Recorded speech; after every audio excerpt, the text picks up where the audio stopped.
গেলে ফেরা লাগবে। আপনি যত চেষ্টা করেন, যত বড় বাড়ি করেন, যত বিল্ডিং বাড়ি করেন, বারবার আপনি টাকায় থাকলেও ওই বাড়ি আপনি থাকতে পারবেন না। আপনাকে দুনিয়াতে পাঠানো হয়েছে যাওয়ার জন্য। কথা ঠিক কি? আমরা যদি যাওয়ার জন্যই এসে থাকি তাহলে খাওয়া খা কথা দুনিয়ায় মানুষের আইনে আমরা চলবো কেন? যাওয়া যখন লাগবেই। এই জন্য আল্লাহ বলতেছেন লিয়াবলুয়াকুম, তোমাদেরকে পরীক্ষা করা হবে। আইয়ুকুম আহসানু আমালা, সুন্দর আমলের পরীক্ষা হবে। কোন আমলের পরীক্ষা? এখানে নামাজ, রোজা, হজ, যাকাত এগুলো কিছু উল্লেখ করা হয়নি। এখানে উল্লেখ করা হয়েছে সুন্দর আমল। সুন্দর আমল যদি আমরা করতে চাই তাহলে সুন্দর একটা পরিবেশের দরকার আছে না নাই? সুন্দর পরিবেশ না থাকলে সুন্দর আমল কখনই করা যায় না। আজকে যদি আপনি বাড়ি থেকে মসজিদে যান, আর মসজিদ যদি আপনার বাড়ি থেকে 100 গজ দূরে হয়, আপনি নিয়োগ করেছেন জোহরের জামাত আমি সামনে কাতারি তাকবীর উলার সঙ্গে আদায় করব। এই নিয়োগে আপনি বাড়ি থেকে উযু করে মসজিদে রওনা দিলেন, কিন্তু 100 গজের মধ্যে 2টা বেপরদা নারী আপনার 2 সুন্নত পড়েছে, আপনি দেখবার চান নাই, তারপরও পড়েছে। আপনি বলেন তো, 2 নারী যখন চোখত পড়ে তখন এটাই চোখ থাকে? পোকা টোকা পড়লে চোখ থেকে তোলা যায়, কিন্তু একটা বেপরদা নারী চোখত পড়লে চোখে থাকে না, ওটা একবারে চলে আসে। এখানে একটা মেমোরি আছে, মেমোরি সেট হয়ে যায়।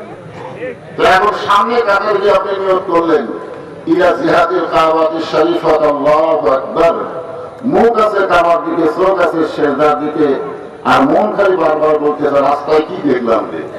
আপনার বলেন তো নামাজ হবে?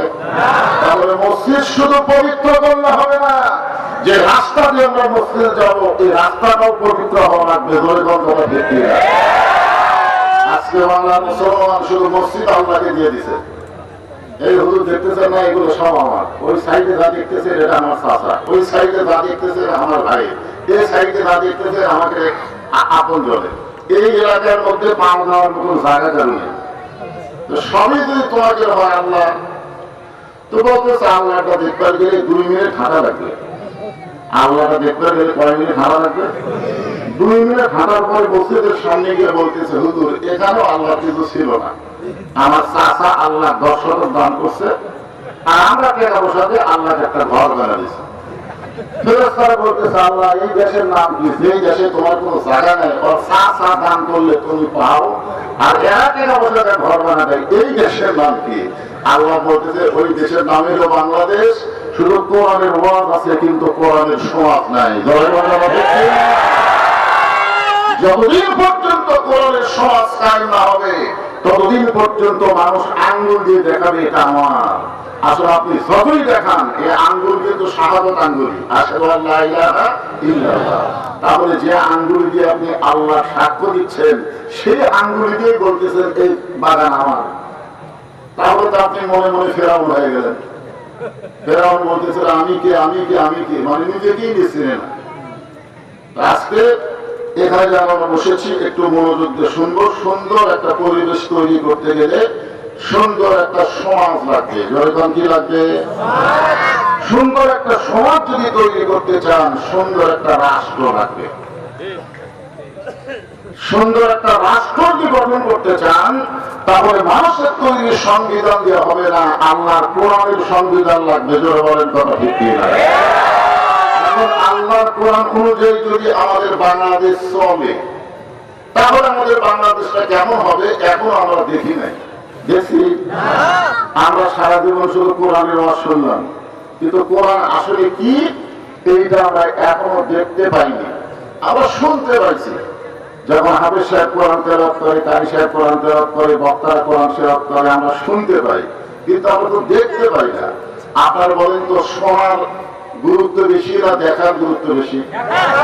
এখন যদি কেউ আপনাকে বলে রাজশাহী এক মানুষকে মাইরা 6 টুকরা করছে, আপনি বলতেছেন তুই কি দেখছিস নাকি? বলে না আমি সাদা গিয়ে শুনছি, শোনা কথার দাম আছে। সারা জীবন কোরআন শুধু শোনা যাবেন, কোরআনকে বাস্তবে দেখবেন না, এই কোরআনের কোন দাম আপনার কাছে থাকবে না। জয় কথা ঠিক কিনা? বলেন আল্লাহর কোরআনের চাইতে দামি কিছু আছে? আজকে আমি আপনাদের সামনে এই আয়াতে কারিমার দ্বারা কোরআনটা আপনাদেরকে একটু দেখাবার চাই, এই কোরআনটা আসলে কি। আপনারা কি কোরআন শরীফ দেখবেন? এতদিন তো শুনেছেন, আজকে একটু দেখেন আসলে কোরআনটা কি। এই কোরআন যখন বাংলাদেশে চালু হয়ে যাবে, তখন আমাদের যুবকদের অবস্থা কেমন হবে, নারীদের অবস্থা কেমন হবে, আমাদের নেতারা কেমন হবে, আমাদের শ্রমিকেরা কেমন হবে, চাকরারা কেমন হবে, প্রত্যেকটা মুসলমান তাদের চাল চরিত্র চেহারা কেমন হবে, এটা একটু আমরা আজকে দেখতে চাই। ধরে কথা ঠিক বাংলাদেশের মতন 96টা দেশের খলিফা, বাংলাদেশের মতন 96টা দেশের খলিফা নাম হলো হযরত উমর। জোরে বলে নাম কি? হযরত উমর মসজিদের মেম্বরে বসে নিজের গালে নিজে চড় মারতেছেন। ডান হাতে ডান গালে চড় মারে, বাম হাতে বাম গালে চড় মারে, নিজের হাতে নিজের গালে চড় মারতেছেন। এমন সময় ওসমান গনি মসজিদের মধ্যে ঢুকে বলতেছেন, ইয়া আমিরুল মুমিনিন, আপনি কি পাগল হয়ে গেলেন? নিজের গালে নিজে চড় মারতেছেন। ওমর ফারুক বলতেছে, ওসমান, আমার অতীতের কথা বারবার মনে হচ্ছে, আমার অতীতের কথা বারবার মনে হচ্ছে। যে লোকটা অতীতের কথা মনে করবে, সে ভবিষ্যতে তো চিন্তা করবে। ধরে কথা ঠিক কি না? আপনারা বলেন তো, 15 বছর যে হাসিনা বাংলাদেশ চলাচ্ছে, তুমি কোন সময় ভবিষ্যতে চিন্তা করছে? তুমি খালি বারবারই বলতেছিল 41 সাল 41 সাল 41 সাল, কখনো চিন্তা করেনি 24 সালে আর পতন হবে। ধরে কথা ঠিক না? আমরা যারা এখানে বসে আছি, আমাদের ভবিষ্যৎ কি, এখান থেকে বাড়ি পর্যন্ত যাওয়ার ক্ষমতা আমাদের আছে কিনা, একটা বার আমরা চিন্তা করে দেখি না। ধরে বলেন কথা ঠিক কিনা? এসেছেন, এখান থেকে বাড়ি যাওয়া পারবেন, এই গ্যারান্টি দিয়ে একজন খারাপ হতে দেখি। তো এই গ্যারান্টি দিবার যদি পারেন না, তো মশান মানেন, এত মশান কি হনুরে। ওসমান গনি বলে, আমিরুল মুমিনিন, আপনার অতীতের খবর কি? ওমর ফারুক বললেন, ওসমান, অতীতে আমি খালার বাড়িতে রাখালি করতাম। আমি অতীতে খালার বাড়িতে কি করতাম? রাখালি করতাম। আমি ছাগল চড়াইতাম। সন্ধ্যার সময় ছাগলগুলো যখন ফেরত নিয়ে আসতাম, আমার খালা ছাগল গুনে গুনে বলতো, ওমর, কয়টা ছাগল নিয়ে গেলি, কয়টা ফেরত আনলি? আমি আবার দৌড় দিতাম, যে কয়টা ছাগল ছাড়া পড়েছে এইগুলোকে খুঁজে খুঁজে নিয়ে যখন জমা দিতাম, খালা আমার মাথায় চুল ধরে বলতো, ওমর, যে ভুল তুমি আজকে করেছো, আগামীকাল যদি একই ভুল করো, তোমার রাখালি চাকরি ক্যান্সেল হয়ে যাবে। আমি খালার পা ধরে বললাম, খালা, আমার রাখালি চাকরি যদি ক্যান্সেল হয়ে যায়, তাহলে আমি থাকবো কোথায়, খাবো কি? যে ওমর একদিন রাখালি চাকরি রক্ষা করার জন্য খালার পা ধরে কেঁদেছে, আজকে সেই ওমরকে আল্লাহ পৃথিবীর খলিফা বানাইছে। এটা ওমরের যোগ্যতাই নয়, এটা কেবলমাত্র আল্লাহর কোরআনের ওসিলা। এখন আপনারা বলেন, এই কোরআনের পাওয়ার আছে না নাই? এই ভাই ভাই এই কোটি আছে নাকি? নাইকে কি থাকে বন্ধ করে দাও।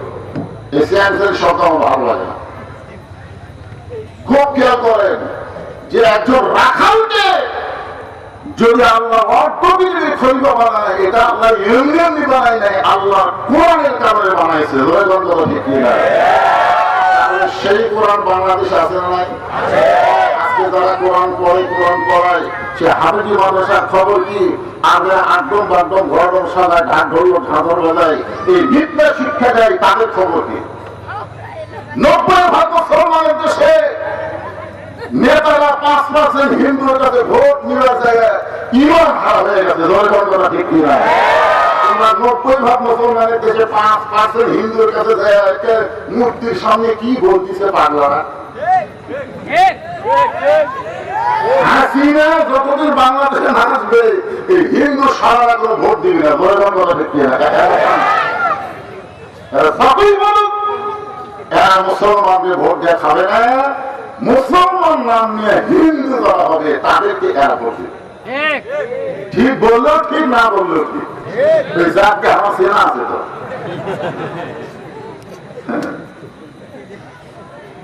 খুব মনোযোগ দিয়ে শোনেন, 90% মুসলমানের দেশে আজকে প্রাইমারি মাস্টারের অবস্থা কি? আর কোরআনের হাফেজি মাদ্রাসার খবর কি দেখেন? আজকে মাদ্রাসা ভিক্ষা করে চালাতে হয়, আর প্রাইমারি প্রতি মাসে সরকার বেতন দেয়। অথচ রাসূল বলেছেন, খায়রুকুম মান তাআল্লামাল কুরআন ওয়া আল্লামা। ওই ব্যক্তির চেয়ে উত্তম দামি কোনো ব্যক্তি নাই যে ব্যক্তি কোরআন শিখেছে এবং অপরকে কোরআনের শিক্ষা দেয়। অথচ আমাদের বাংলাদেশে কোরআন ওয়ালারা সবচেয়ে গরিব। জোরে কথা ঠিক কি না? কারণ হলো আমরা শুধু কোরআন শুনি, বাস্তবে আল্লাহর কোরআনকে আমরা দেখতে চাই না।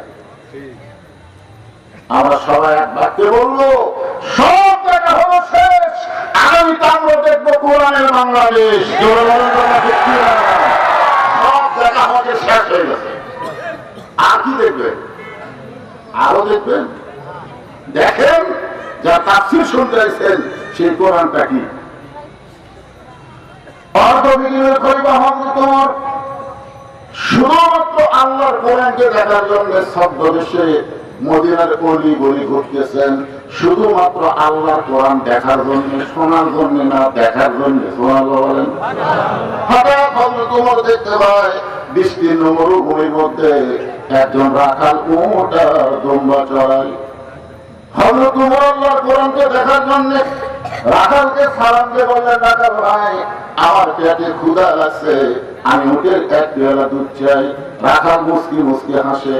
ওমর ফারুক বললেন, রাখাল, আমি তোমাকে সালাম দিলাম, তোমার কাছে উটের দুধ চাইলাম, তুমি সালামের উত্তর দিলে না, দুধ দিবা কিনা সেটাও বলো না, তুমি মুস্কি মুস্কি হাসার কারণ কি? রাখাল বলতেছে, তুমি আমার কাছে দুধ চাইলে দুধ দিতে পারবো না, সালাম দিলে উত্তর দিতে পারবো না, আগে জানতে হবে তোমার পরিচয়। আগে জানতে হবে তোমার পরিচয়, তুমি কে?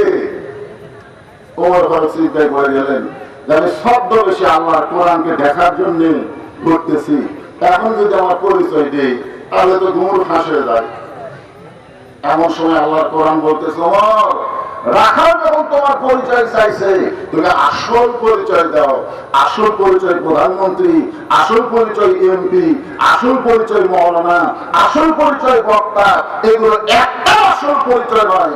আসল পরিচয় যদি এগুলো হতো তাহলে আল্লাহ বলতো, বক্তা হয়ে মরো, মন্ত্রী হয়ে মরো, এমপি হয়ে মরো। আল্লাহ বলতেছে, মুসলমান না হয়ে মরো না। বলে কথা ঠিক কি? রাখাল যখন তোমার পরিচয় চাইছে, তুমি আসল পরিচয় দাও। সঙ্গে সঙ্গে হযরত ওমর বললেন, মিল্লাতা আবিকুম ইব্রাহিম ওয়া সাম্মাকুমুল মুসলিমিন। আমার জাতির পিতার নাম হলো ইব্রাহিম, যিনি আমাদের নাম রেখেছে মুসলমান। আমার সামনে যারা বসে আছে, এখন যদি বলি আমাদের পরিচয় কি, আপনার কি বলবেন? যাই বলবেন না তাই কি হবেন না? যদি আমি বলার সুযোগ দিলাম, আমাদের পরিচয় কি, যাই বললো না।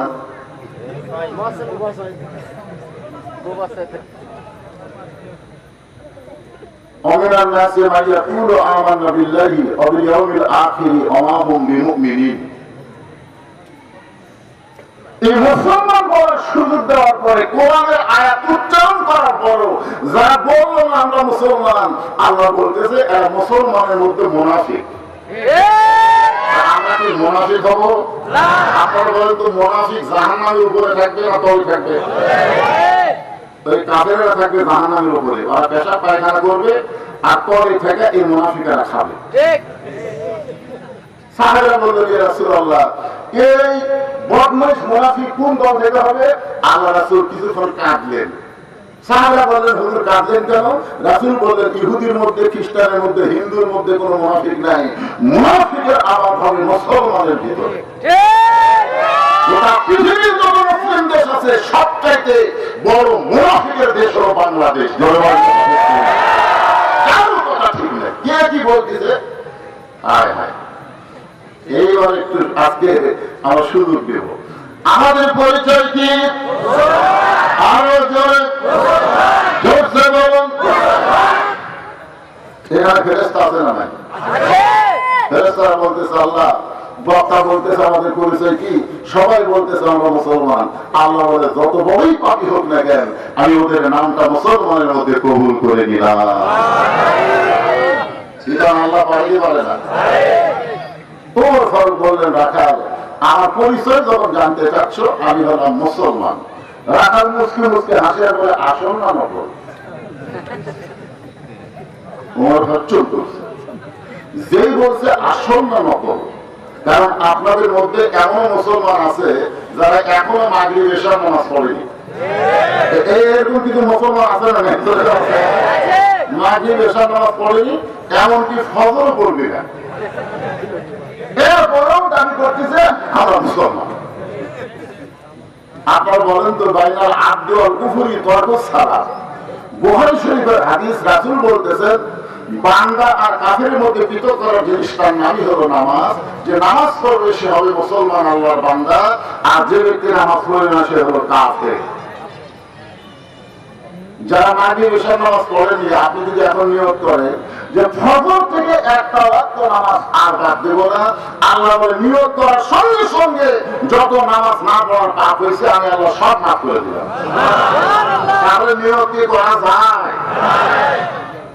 হবে না। আসলে বক্তার ওয়াজ দিয়া বাংলাদেশের মুসলমান নামাজ পড়বি না, কারণ আল্লাহ নবীর ওয়াজ দিয়েই মক্কার লোকেরা নামাজ পড়ে নাই। তাহলে আমার ওয়াজে নামাজ, এই জন্য আল্লাহ বলেছেন, আল্লাযীনা ইন মাক্কানাহুম ফিল আরদ, মুসলমানের মধ্যে কাউকে যখন ক্ষমতার চেয়ার দেওয়া হবে, তার এক নম্বর কাজ হলো আকামুস সালাত, নামাজ কায়েম করা, দিল বসানো। বলবার কথা ঠিক কিনা? এই সাইড থেকে এতগুলো হুজুর উঠলো কেন?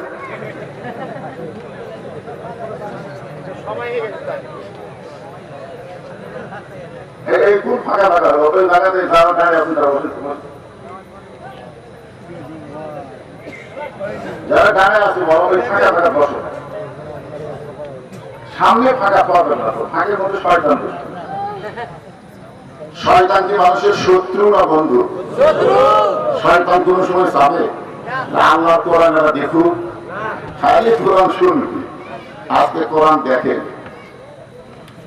তোমার ভক্তকে যে বললেন, রাখাল মুসলমান তো মুসলমান, এর মধ্যে আবার আসল নকল কি? রাখাল বলতেছে, আসল মুসলমান যারা হবে তারা সালার ব্যাপারে সতর্ক থাকবে। আসল মুসলমান দরকার হলে জীবন দিবে, কিন্তু রাষ্ট্রপতির কাছে বাঁচার দরকার চলে গেলে না। আসল মুসলমানের নাম হলো নিজামী। দরকার নাম কি? মতিউর রহমান নিজামী। নাম শুনছেন? উকিল বলতেছে, স্যার আপনি একটা দলের আমির, আপনি যদি রাষ্ট্রপতির কাছে বাঁচার দরখাস্ত রাখেন, রাষ্ট্রপতি দয়া করে আপনাকে মাফ করে দিলে আপনার আর ফাঁসি কার্যকর হবে না। মতিউর রহমান নিজামী মুসকি মুসকি হাসতেছে। উকিল বলে, হাসেন কেন? বলে, হাসার কারণ হলো আমার জীবনের 3টা রাষ্ট্রপতিকে ক্ষমতা থাকা অবস্থা আমি মরা দেখছি। আমার জীবনে 3টা রাষ্ট্রপতিকে, যে রাষ্ট্রপতির কাছে তুমি ক্ষমা চাইতে বলতেছো, এরকম 3টা রাষ্ট্রপতি ক্ষমতা থাকা অবস্থায় মরা দেখছি। একটা হলো শেখ মুজিবুর রহমান, একটা জিয়াউর রহমান, একটা জিল্লুর রহমান। যারা ক্ষমতা থাকতে নিজেই মরে যায়, তাদের কাছে কোন মুসলমান বাঁচার দরখাস্ত দেখবে না। বলে আসল মুসলমান যারা হবে তারা ডাক্তার কাছে যাবে না। তুমি যদি আসল মুসলমান হও, তাহলে তুমি দুধ চাইছো তার কাছে। রাখাল বলতেছে, তুমি যদি আসল মুসলমান হও, তাহলে তুমি দুধ চাইছো তার কাছে। সঙ্গে সঙ্গে অনুরোধন করছে।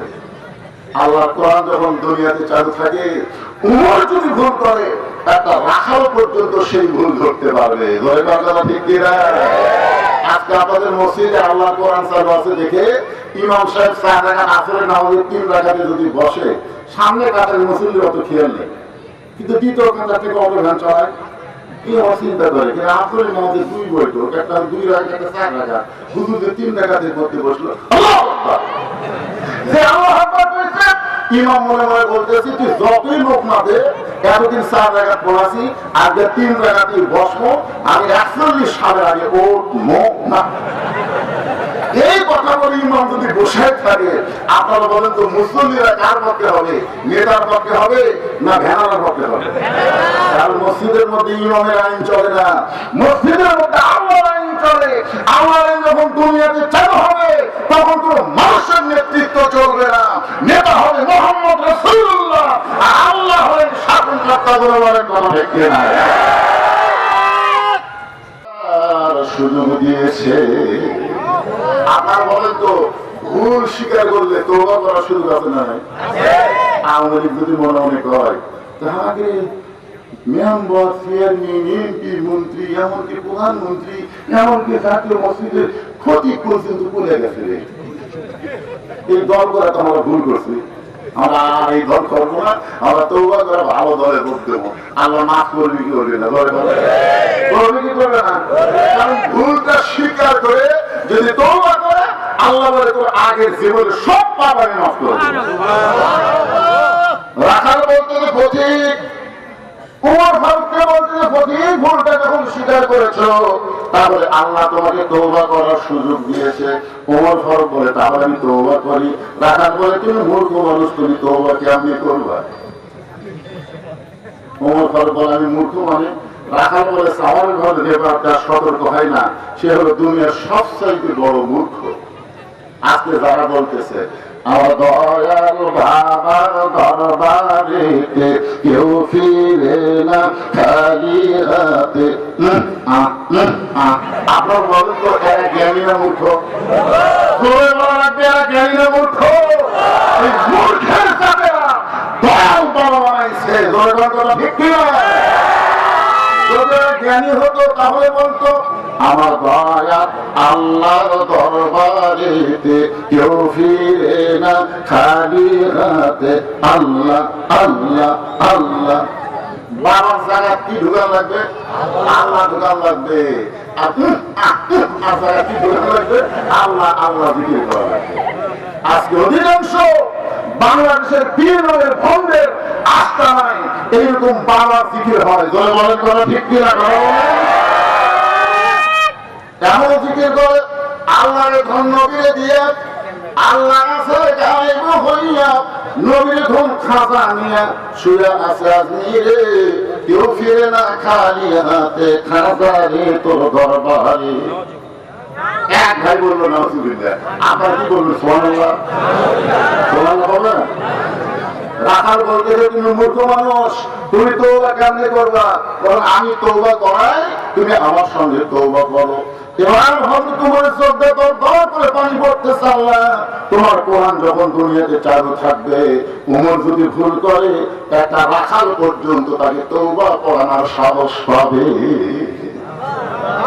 যারা মাগরিবের নামাজ পড়েন নাই, ফজর পর্যন্ত বাঁচবেন কিনা গ্যারান্টি নাই।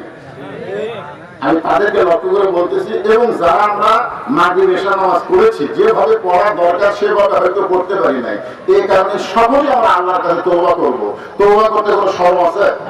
তাহলে সকলে আমার সঙ্গে পড়েন আস্তাগফিরুল্লাহ রাব্বি মিন কুল্লি জামবিন ওয়া তুবু ইলাইহি আস্তাগফিরুল্লাহাল্লাযী লা ইলাহা ইল্লা হুয়াল হাইয়ুল কাইয়্যুম ওয়া তুবু ইলাইহি।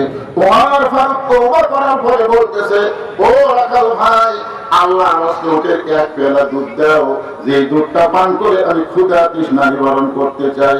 রাখাল মুস্কি মুস্কি হাসে। ওমর ফারুক বলে আবার হাসো কেন? বলে তওবা করার পরে তুমি আবার মুনাফিকি করলে। যেই কইছে মুনাফিক, ওমর ফারুকের চেহারা রক্তের মতো লাল হয়ে গেছে। মুখে যা আসে তাই বলো মানে? আমার মধ্যে মুনাফিকের কি দেখলে? রাখাল বলতেছে লিমা তাকুলু মা লা তাফালুন। তুমি একবার চিন্তা করে দেখো তো, আমি কি মুখের মালিক? আমি যদি মুখের মালিক হইতাম তুমি আমাকে রাখাল বলতে না।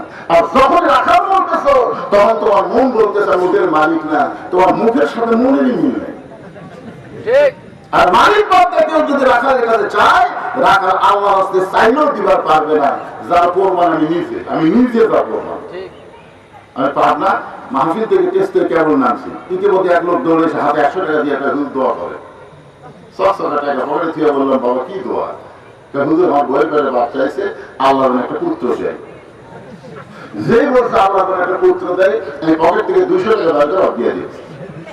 হুজুর আমি তো টাকা চাইনি দোয়া, আমি বললাম পাগল তুই যার কাছে দোয়া চাইছি সেই 3টা মেয়ের বাপ, এখন পর্যন্ত আল্লাহ আমার কোনো ছেলে দেন। তা আমার দোয়া দিয়ে যদি ছেলে হয় তাহলে আমার দোয়ার পেতে আল্লাহ আগে দিত। তখন বলতে আপনি টাকা আপনি দেন, আমার দাম হচ্ছে বলে যে 100 টাকা দিচ্ছি মারতেছে দৌড়। আর হাত ধরে বললাম কোথায় দৌড়ায়, বলে ওই হুজুরের কাছে যাবো তার বেটা সওয়াল আছে। আমি বললাম পাগল কোনো হুজুর না, কোনো খেজুর না, কোনো পীর না, কোনো বাবা না, পাওয়া যদি চাও আসল মালিকের কাছে চাও। ধরে বলে বলো ঠিক কি না? রাখার পরে কঠিন সত্যি যদি আল্লাহ রাস্তার লোকের এক বেলা দুধ চাও তাহলে এখান থেকে মালিকের বাড়ি হলো 10 মাইল দূরে। ওই 10 মাইল দূরে মালিকের বাড়ির দরজা দিয়ে বলো মালিক তোমার রাখার ওটার দম্বা চড়ায়। তুমি মালিক যদি হুকুম দাও তাহলে রাখার আল্লাহ রাস্তার এক বেলা দুধ দিবে। ওমর ফারুক বলে রাখাল ভাই অতদূর কষ্ট করে যাওয়ার দরকার আমার নাই, বরং তোমাকে 2টা টাকা দিলাম, এই 2টা টাকার বিনিময়ে তুমি উটের এক বেলা দুধ দাও। রাখার চোখের পানি বের করে বলে পথিক তুমি কি হযরত ওমরকে চেনো? রাখার বলতে পথিক তুমি কি হযরত ওমরকে চেনো? যে আল্লাহর আইন যে রাষ্ট্র চালায় সে ওমরের গুপ্ত বাহিনী যদি দূর থেকে দেখতে পায় তুমি আমার 2 টাকা ঘুষ দিছো আর মালিক বাদ্দা তোমাকে আমি উটের এক বেলা দুধ দিছি, তাহলে তোমাকেও ধরবে আমাকেও ধরবে, এ বুড়া বয়সে তুমি ধরা করবো চাও? ওমর ফারুক বলে রাখার ভাই তাহলে চলো আমরা পাহাড়ের গুহার মধ্যে যাই, গুহার মধ্যে গিয়ে তোমাকে গোপনে 2 টাকা দিব, তুমি গোপনে উঠে এক বেলা দুধ দিবে, উমরের গুপ্ত বাহিনীও জানতে পারবে না, তোমার মালিকও জানতে পারবে না। রাখাল চিল্লায় বলে তুমি ভণ্ড, তুমি ভণ্ড, তুমি ভণ্ড। উমর ফারুক বলে রাখা আমার মধ্যে ভণ্ডামির কি দেখলা? রাখাল বলে পথিক উমরের গুপ্ত বাহিনী যেখানে দেখতে পায় না, আমার মালিক যেখানে জানতে পায় না, রাখাল আল্লাহ সেখানে দেখতে পায়, রাখাল আল্লাহ সেখানে দেখতে পায়। সঙ্গে সঙ্গে হযরত তোমার মাসে দৌড়, এক দৌড়ে পাহাড়ের পাদদেশে যায় নামাজ দিছে, 2 রাকাত নামাজ পড়ে বলতেছে আল্লাহ তোমার কোরআন এত সুন্দর, তোমার কোরআন যখন দুনিয়াতে চালু হয়ে যায় তখন কেউ না দেখলো আল্লাহ দেখে, এ বিশ্বাস মুসলমানের অন্তরে যায়। কেউ না দেখলো কে দেখতেছে? আজকে যদি এই একটা বিশ্বাস বাংলাদেশের মুসলমানে থাকতো, কোন কোর্ট কাছাকাছি ঘুষ চলতো? কেউ সুদ দিতে পারতো? কেউ অন্যায় কোনো অকাম করতে পারতো? এক শিক্ষক 2 ছাত্রকে বলতেছে এই 2টা মুরগি জব করে নিয়ে আয় যেখানে কেউ না দেখে। একজন যায় খালের পাড়া ওকে দেয়, দেখে কেউ নেই, মুরগি জব করে দিয়ে চলে যাচ্ছে, আর একজন মুরগি সহ চলে যাচ্ছে। হুজুরকে গেলে ই জব করলো তুই পারলি না কেন? তুই কেন জব করলি? এমন কারো জব করছি হুজুর কেউ দেখেনি, আপনি কি মনে করছেন? আমি সেখানে যাই আমার খালি মন বলে কেউ না দেখলো আল্লাহ দেখতেছে। তোমার ফারুক আল্লাহ শুকরিয়া আদায় করে, আল্লাহ তোমার কোরআন এত সুন্দর, তোমার কোরআন যখন দুনিয়াতে চালু হয়ে যায় তখন কেউ না দেখলো আল্লাহ দেখে। এই বিশ্বাস রাখার পরে যায়, সঙ্গে সঙ্গে রাখার পিছনে এসে উপমা দিয়ে বলে পথিক তুমি যতই কান্দ তোমাকে উটের দুধ আমি দিবার পারলাম না। ওমর ফারুক বলে রাখাল ভাই উটের দুধের কোনো দরকার আমার নাই, আমি বরং তোমার কাছে জানতে চাই তুমি না দেখা আল্লাহকে কলিজার মধ্যে জায়গা দিয়ে তুমি আল্লাহর কোরআন অনুযায়ী চলতেছ, এর বিনিময়ে তোমার চাহিদা কি? এর বিনিময়ে তোমার চাহিদা কি? তুমি না দেখা আল্লাহকে কলিজার মধ্যে জায়গা দিয়ে আল্লাহর কোরআন অনুযায়ী চলতেছ, এর বিনিময়ে তোমার চাহিদা কি? তোমার তো ভালো চাকরি নাই, তোমার ভালো কোনো বাড়ি নাই, তোমার ভালো কোনো খাওয়াও নাই, তুমি সাধারণ রাখাই করো, এরপরও আল্লাহর কোরআন মানো, এর বিনিময়ে তোমার চাহিদা কি? সঙ্গে সঙ্গে রাখার চোখের পানি বের করবে পথিক আমার চাহিদা হলো রব্বানা, সকলে পড়েন রব্বানা আতিনা ফিদ দুনিয়া হাসানাতাও ওয়া ফিল আখিরাতি হাসানা ওয়া কিনা আযাবান নার। ওমর ফারুক বলে রাখাল ভাই আমি তোমার চাহিদার কথা জানতে চাইলাম, আর তুমি কোরআনের আয়াত শোনালে। রাখাল বলে তুমি আসলেই মূর্খ, তুই আসলেই মূর্খ। আর এই আয়াতের মাধ্যমে আমি দুইটা চাহিদার কথা বলেছি, একটা হলো আতিনা ফিদ দুনিয়া হাসানা, আর একটা হলো ফিল আখিরাতি হাসানা।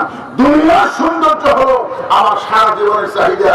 মহামানব হযরত ওমরকে আমি এক নজর দেখতে চাই, যে ওমর আল্লাহর কোরআনকে রাষ্ট্র চালানোর কারণে আমার মতো রাখাল না দেখা আল্লাহকে কলিজার মধ্যে জায়গা দেওয়ার পারছি, সেই ওমরকে যদি একটা বার দেখতে পাইতাম তাহলে দুনিয়ার চাহিদা আল্লাহ আমার পুরা করতো। আমার 2 নম্বর চাহিদা হলো আমি যখন মরে যাব অদম রাখালকে আল্লাহ যেন জান্নাত দেয়। সঙ্গে সঙ্গে ঘরে দৌড়েছে, রাখাল হাতটা খপ করে ধরে 3 বার চুমা খাচ্ছে। রাখাল পাগল নাকি? আমার ঘামা হাতে তুমি 3 বার চুমা খাওয়া, কারণ ওমর ঘরে ঘরে রাখাল আল্লাহ তোমার 2 নম্বর চাহিদা পুরো করছে। মরার সঙ্গে সঙ্গে আল্লাহ তোমাকে জান্নাত দিয়ে দিবে। আপনারা সুবহানাল্লাহ বলেন, কিন্তু রাখাল সুবহানাল্লাহ হয় না। ওমর ফারুক বলে রাখাল মরার সঙ্গে সঙ্গে আল্লাহ তোমাকে জান্নাত দিবে। আল্লাহ বলেছেন ইন্নাল্লাযীনা ক্বালু রাব্বুনাল্লাহু সুম্মা ইসতাকামু তাতানাজ্জালু আলাইহিমুল মালায়েকা আল্লা তাখাফু ওয়া লা তাহজানু ওয়া আবশিরু বিল জান্নাতিল্লাতী কুনতুম তুআদুন। রাখাল সুবহানাল্লাহ বল, মরার সঙ্গে সঙ্গে আল্লাহ তোমাকে জান্নাত দিবে। রাখাল তারপর পায় না। ওমর ফারুক বলে কে রাখাল মরার সঙ্গে সঙ্গে আল্লাহ তোমাকে জান্নাত দিবে, এইটা শোনার পরে সুবহানাল্লাহ বল না কেন? রাখাল বলতে তুমি খুবই চালাক, এতক্ষণ মনে করছিলাম তুমি বোকা, এখন দেখতেছি তুমি খুবই চালাক, মরার পরে জান্নাত পাবো। এই বাকি কথা সহজেই বলতেছো, কিন্তু হযরত ওমরকে এক নজর দেখতে পাবো, এই লগত কথা বলতে তোমার কোন জায়গায় বাজে? আমার দুনিয়ার চাহিদা হলো উমরকে দেখা, কারণ একটা ভালো নেতা দেখা প্রত্যেকটা মুসলমানের দরকার আছে না নাই? যেমন তেমন নেতা হলে হবে না। আমার নেতার চরিত্র ফুলের মতন পবিত্র, নামাজ পড়ে না একত্র, এই সারা নেতা আবার বলে নেতা যে নেতা নামাজ পড়ে না তাকে যদি আপনি ভোট দেন হাসর ময়দানে জাহান্নাম ছাড়া উপায় নাই। যে নামাজে পড়ে কিসের মুসলমান? তাহলে দুনিয়াতে ভালো নেতা দেখার দরকার আছে না নাই? আপনারা বলতেছেন আমার দুনিয়ার চাহিদা হলো মহামানব হযরত ওমরকে এক নজর দেখা।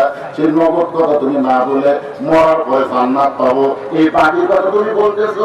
যতই বাকি কথা বলো আমি সুবহানাল্লাহ বলার পারি না, কারণ আমি নগদ পাটি। জোরে কোন কি পাটি? আপনার কি বাকি পাটি না নগদ পাটি? সারা জীবন ঘুষের চাকরি করবে, সারা জীবন ঘুষের চাকরি করে চাকরি যখন রিটার্ন হচ্ছে তখন এক সিলে দিয়ে মসজিদের কাজে চাল আমি জীবনের ঘুষ খাবো না।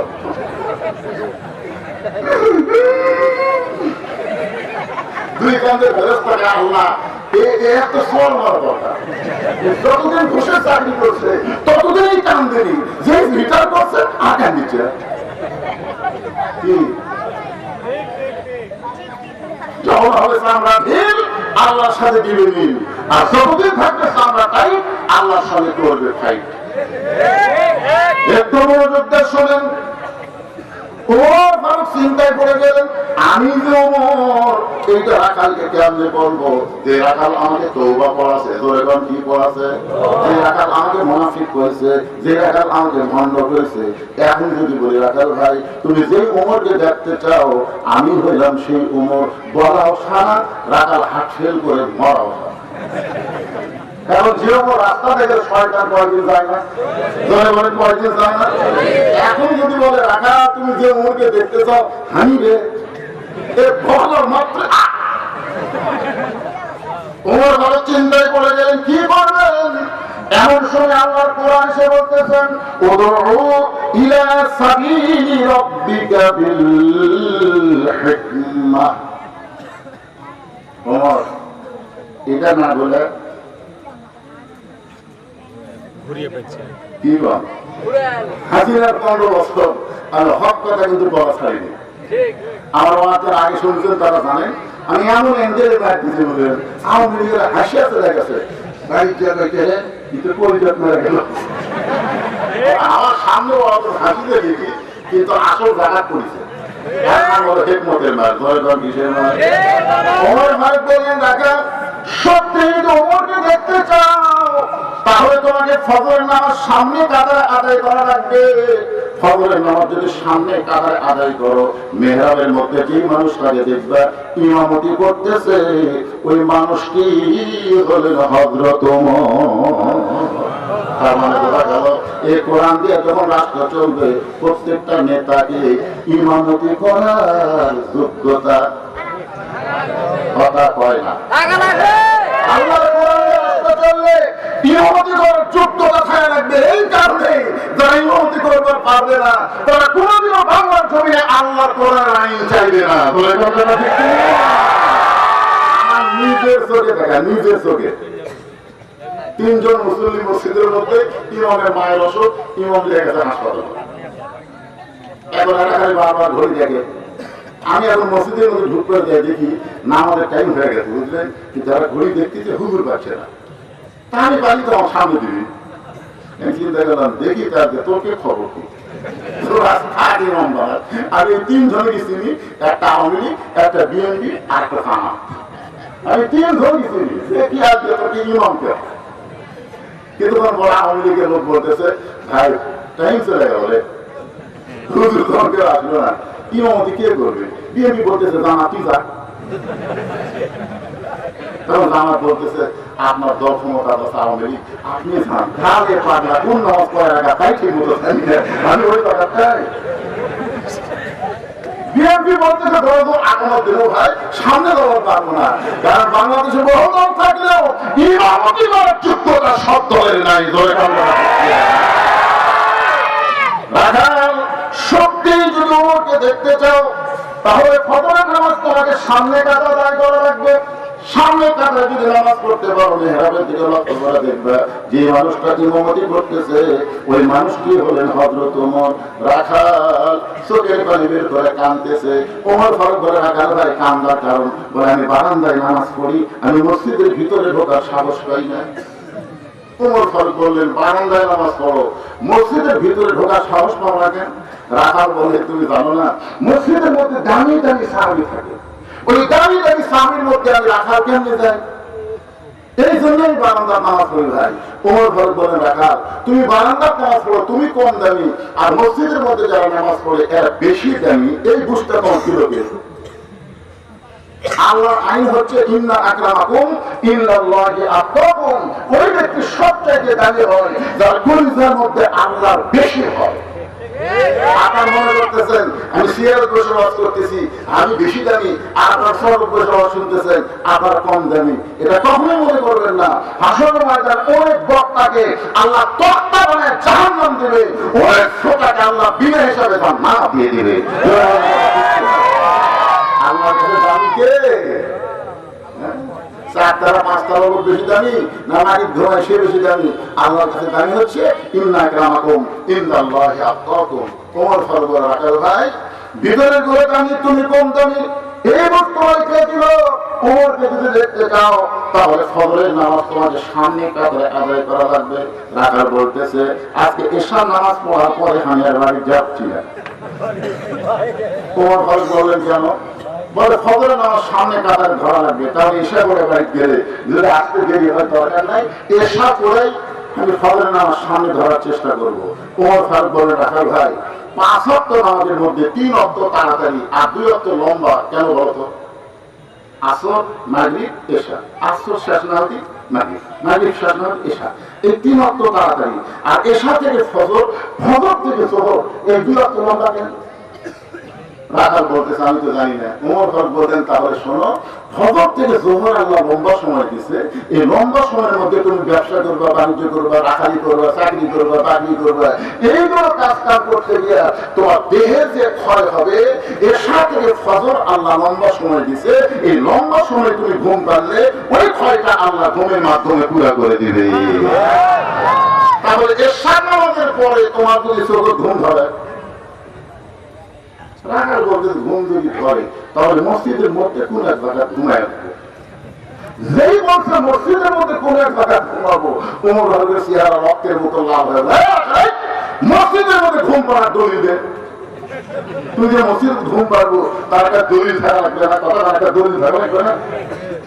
ঘুম পাড়া তো দূরের কথা, জোহরের নামাজ পড়ে সবাই চলে গেছে, ওরা তিনজন চার খান দিয়ে গল্প করতেছে।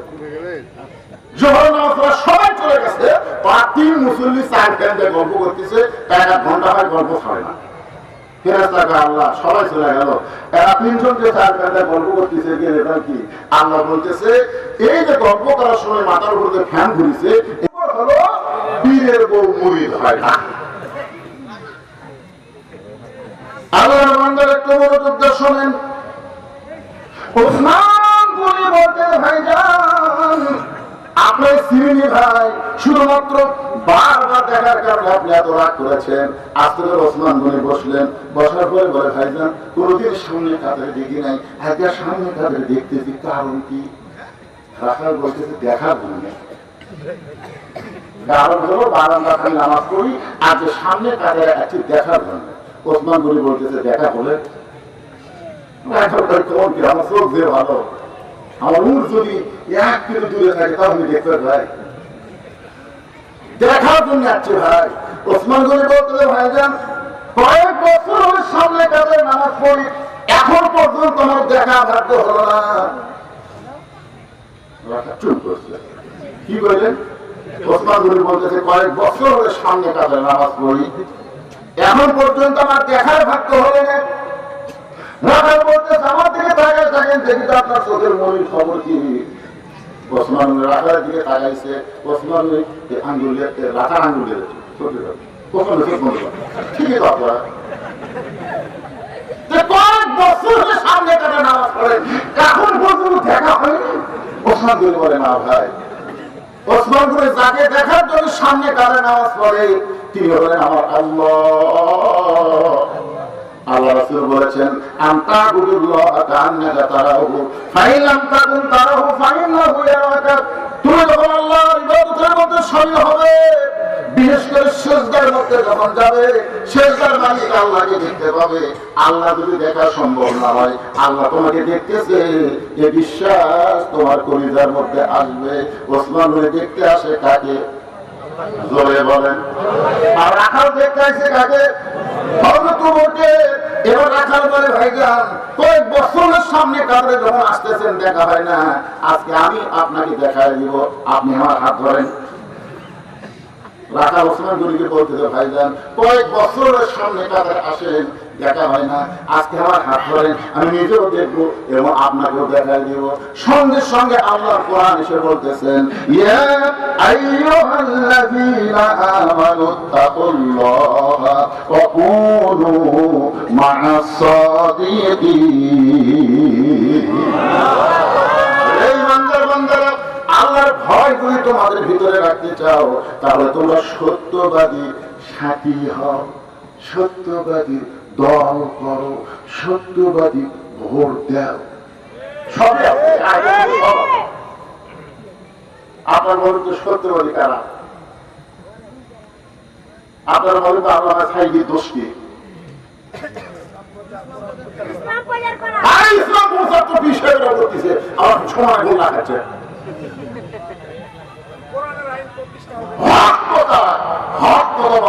আপনি বলেন তো সবচেয়ে সত্য কথা হলো আল্লাহর কোরআন। ঠিক কি? 13 বছর ধরে জেলখানায় আছে, কোনো দোষ নাই। আমাদের দোয়া, আমরা যারা চাঙ্গা ভাঙ্গা আছি, আমরা সব আমাদের দোয়া করি আল্লাহ কোরআনের পাখি নাম তো ধরা যাচ্ছিল না, এক জায়গায় ঢুকে আল্লাহ সাইদি করছি, সাথে সাথে মাইক করে গেছে।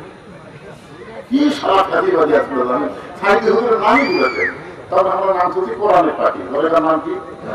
কোরআনের পাখিকে আল্লাহ তুমি যেখানে রাখছো ভালো রেখো, সুস্থ রেখো, হায়াত বাড়ায় যাও। দিন দিন হুজুর কি সামনে হচ্ছে। তখন দেখলো ভারতের খবর কি, ওরা তো ফাঁসি দিল। ভারতের কথায় কিন্তু আমাদের সমস্ত নেতা ফাঁসি দিচ্ছে, ফাঁসি দিল। দেশের গন্ডগোল লাগিয়ে দেখে যাবজ্জীবন কারাদণ্ড দেওয়া হচ্ছে, মরণোত্তর। খবর কি? বলতেছে 3 দিন খালি চিয়াংরাই হচ্ছে। ভারত তাহলে তো কারণ ভারতও জানে যে বাংলাদেশের মুসলমান সারা জীবন চুপ থাকবি না, একবার যদি জায়গা ওঠে হাসিনা পড়ানো রাস্তা পাবি না। কেউ বলেনি, আল্লাহ সাইদি হুজুরি বলেছে একদিন এমন হাতুড়ি দিবে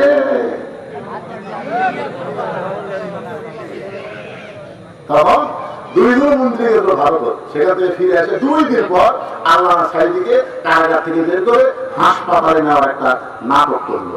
নাটক করে ওখানে গিয়ে তাকে ইনজেকশন করে হত্যা করা হলো। ঠিক বললেও ঠিক, না বললেও ঠিক। আল্লাহর বান্দার একটা মনোযোগ শোনেন। আল্লাহ বলতেছেন, ইয়া আইয়ুহাল্লাযীনা আমানু তাকুল্লাহ ওয়া কুনু মা'আস সাদিকিন। এই বান্দারা, আল্লাহর ভয় যদি তোমাদের মধ্যে রাখতে চাও তাহলে আল্লাহওয়ালা সত্যবাদী তোমরা সাথী হও। যারা সত্যবাদী, কোরআন নিয়ে যারা কথা বলে, এদের মতো সত্যবাদী আর কেউ নাই। এদের সাথী হওয়ার কথা আল্লাহর কোরআনে আছে না নাই? মা মানে কি সাথী হওয়ার জন্য বসে আছে, মা সাদিকিন, সত্যবাদী তোমরা সাথী হও। ওসমান গনি রাখায় হাতটা ধরে মনে মনে বলতেছে, আল্লাহ নিজের যোগ্যতায় তোমাকে পাইনি, আজকে এমন একজন আল্লাহওয়ালা পাইছি, সে নিজেও দেখবে এবং আমাকেও দেখায় দিবে। যে ভালো মানুষ হয় সবাইকে কিন্তু একই রকম মনে করে, এখন কথা ঠিক কিনা? ওসমান গনি মনে মনে বলতেছে, আল্লাহ নিজের যোগ্যতায় তোমাকে পাই নাই, আজকে যখন পাইছে একজন আমাকে দেখায় দিবে। আল্লাহ হাতটা ধরে আছে। কিছুক্ষণ পর নামাজের জামাতের সময় হয়েছে। নামাজের জামাতের যখন সময় হয় তখন মুয়াজ্জিন আকামত শুরু করে দিছে। মুয়াজ্জিন যখন আকামত শুরু করে দেয়, এমন সময় হযরত ওমর মেহরাবের মধ্যে ঢুকছে। খুব খেয়াল করে দেখেন, হযরত ওমর মেহরাবের মধ্যে ঢুকলো কোন দিক দিয়ে? দরজা দিয়ে না, কোরআন দিয়ে যখন রাস্তা চলবে, প্রত্যেকটা ইমাম মানে একটা করে নেতা হবে, আর নেতার জন্য মেহরাবের পাশে ছোট্ট একটা রেস্ট রুম থাকবে। ওই রুমের মধ্যে ইমাম সাহেব রেস্ট করবে। আকামত দিলে ওই যে মেহরাবের দরজা দিয়ে মেহরাবের মধ্যে ঢুকবে। যদি মূল দরজা দিয়ে ইমাম সাহেব মেহরাব আসতে চাই, উমর ফারুক সম্পর্কে রাসূল বলেছেন, আমার পরে কেউ যদি নবী হতো লাউ কানা উমর, উমরকে আল্লাহ নবী বানায় দিত। আর সমস্ত সাহাবী যদি সেই হাদিস বিশ্বাস করে উমরের সাথে মুসাফা করবার চাইতো, এরকম হাতের সাথে হাত মিলাবার চাইতো, তাহলে আপনার বলে 1 লক্ষ 1.5 লক্ষ মুসল্লি যদি হাত মিলাবার চাই। এই জন্য আজহারি সাহেব ওয়াদা করবি না।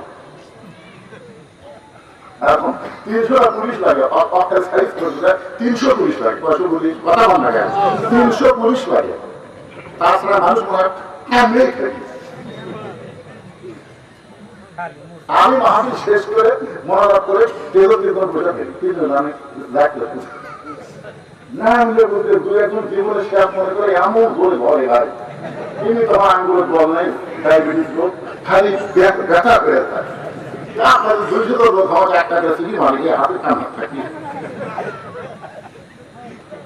যে মাত্র আগামী শুরু করেছে, এমন সময় হযরত ওমর মেহরাবের মধ্যে ঢুকেছে। যেই মাত্র মেহরাবের মধ্যে ঢুকেছে, ওসমান গনি রাখালের ডান হাত ধরে আছে, আর রাখাল বাম হাত দেখালি।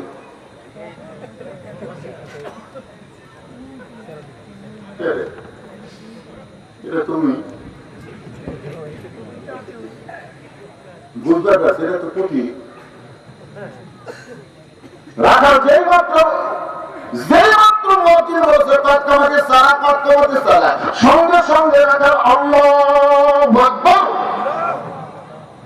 রাখার যেই মাত্র আল্লাহু আকবার বলেছে, ওসমান গনি বলে, ভাইজান ইমাম সাহেব ভুল করলে মানুষ লোকমা দেয়, আর এখনো আকামতি শেষ হয় নাই, আপনি আল্লাহু আকবার লোকমা দিলেন। রাখার বলে, এই ভুল নিতে তুই কানা দেখতে আসে, দেখতে পাস না, আমি কি বলতে লোকমা দিলাম নিয়ে তুই জানিস? সঙ্গে সঙ্গে দ্বিতীয় কাতারে একজন সাহাবী দৌড়ে এসে রাখালের হাতে একটা হ্যাঁচকা টান দেয়, পাগল যে তোর হাতটা ধরেছিল, যাকে তুই কানা কানা বলে তিরস্কার করতেছিস, এই মহামানবকে তুই চিনিস? রাখাল বলতেছে, আমি বারান্দায় নামাজ পড়ি, আমি ভিতরের কাউকে চিনি না। সাহেব বলে, পাগল রে, তুই কানা কানা বলে তিরস্কার করতেছিস, এতক্ষণ তোর হাত যে ধরেছিল সে হলো আল্লাহ নবীর ডবল জামাই ওসমান গনি।